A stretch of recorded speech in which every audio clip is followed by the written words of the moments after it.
സമയം കിട്ടുമ്പോൾ ഒരു 10 കിലോമീറ്റർ വണ്ടിയെടുത്ത് നമ്മുടെ റോഡുകളുടെ ഇരുവശങ്ങളിലെയും പീടികമുറികൾ ശ്രദ്ധിച്ചുകൊണ്ട് ഒന്ന് യാത്ര ചെയ്ത് നോക്കൂ. 100 കണക്കിന് ഷോപ്പുകൾ താഴിട്ട് പൂട്ടി അടച്ചു വെച്ചത് നമുക്ക് കാണാൻ സാധിക്കും. ഇവയൊക്കെ വലിയ പ്രതീക്ഷകളോടെ ലൈസൻസ് എടുത്ത് ജീവിതത്തിലെ സമ്പാദ്യങ്ങളൊക്കെ ചേർത്ത് വെച്ച് തുടങ്ങിയ സ്ഥാപനങ്ങളായിരുന്നു. കച്ചവടമില്ലാതെ കടം കയറി നഷ്ടത്തിലായി പൂട്ടിപ്പോയതാണ് മിക്കതും.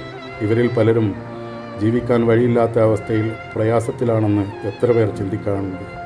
വലിയ വലിയ ഓൺലൈൻ കമ്പനികളുടെയും കുത്തക മുതലാളിമാരുടെ വൻകിട സൂപ്പർ മാർക്കറ്റുകളുടെയും കടന്നുകയറ്റത്തിനിടയിൽ ജീവിതം വഴിമുട്ടിപ്പോയ ആയിരക്കണക്കിന് മനുഷ്യർ.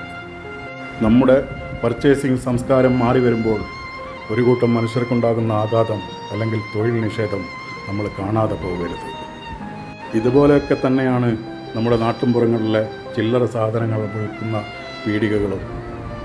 നമുക്ക് അത്യാവശ്യത്തിന് കടം മേടിക്കാൻ തുറന്നു വെച്ചതാണെന്നാണ് പലരുടെയും ധാരണ. നമ്മുടെ ഗ്രാമങ്ങളുടെ ഭംഗി കുടികൊള്ളുന്നത് ഇതുപോലുള്ള പീടികക്കോനായിലാണെന്ന് കൂടി ഓർക്കുക. അവരെയും കൂടി പരിഗണിക്കുക. വല്ലപ്പോഴും അവിടെ നിന്നും സാധനങ്ങൾ വാങ്ങുക. ധാർമ്മികതയുള്ള ഒരു സമൂഹത്തിൻ്റെ അടയാളമാണ് ചുറ്റുമുള്ള മനുഷ്യരെ കൂടി പരിഗണിക്കുക എന്നത്.